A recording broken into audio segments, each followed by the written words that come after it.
El senyoríssim i la senyora Ota. Text i il·lustracions de Merche Ferri, editat per Edicions 96.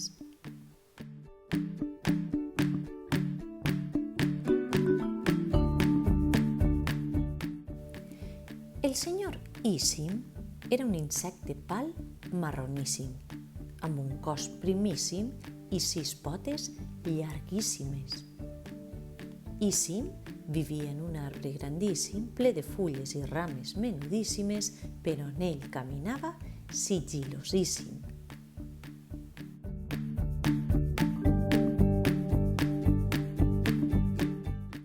Ota era una granota verdota molt grandota. Tenia una panxota que omplia a poc amb la seua enorme llengüota. Ota vivia damunt d'una fullota en un tranquil·lot basalot.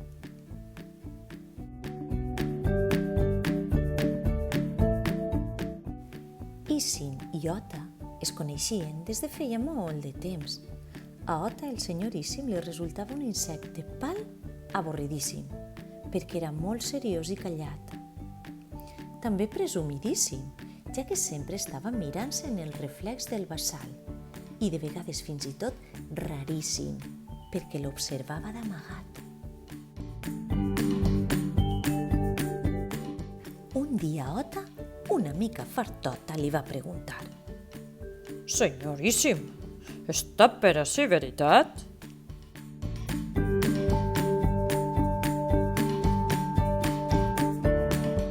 El senyoríssim es va quedar estranyadíssim, però com era curiosíssim, no va tardar a contestar. «Per descomptadíssim, estic al voltant d'aquest bassal». La senyora Ota, amb una veuota tranquil·lota, va continuar preguntant: «Senyoríssim, té alguna cosa que no acaba en íssim?»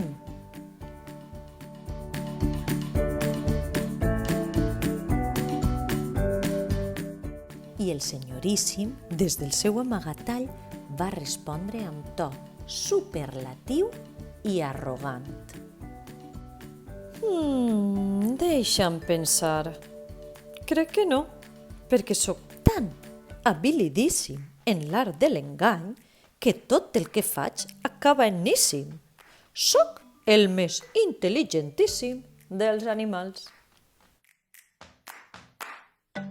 Mentre parlava, l'insecte pal es va menejar i la granota el va guaitar.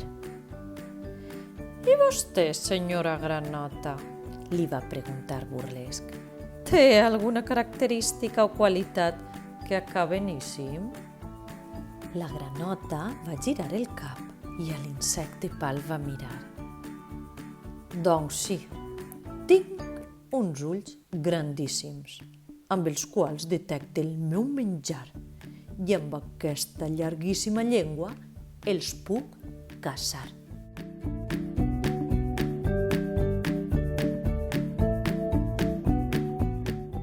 I d'una llengüetada el va caçar.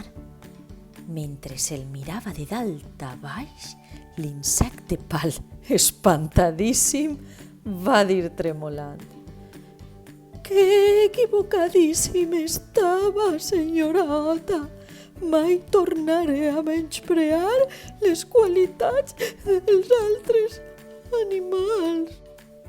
Aleshores, la granota, tota serenota, el va tornar a la branca d'on l'havia agafat. Crac, crac. La granota va raucar i d'un bot, fent un gran esquitxot, dins del basalot es va capbussar.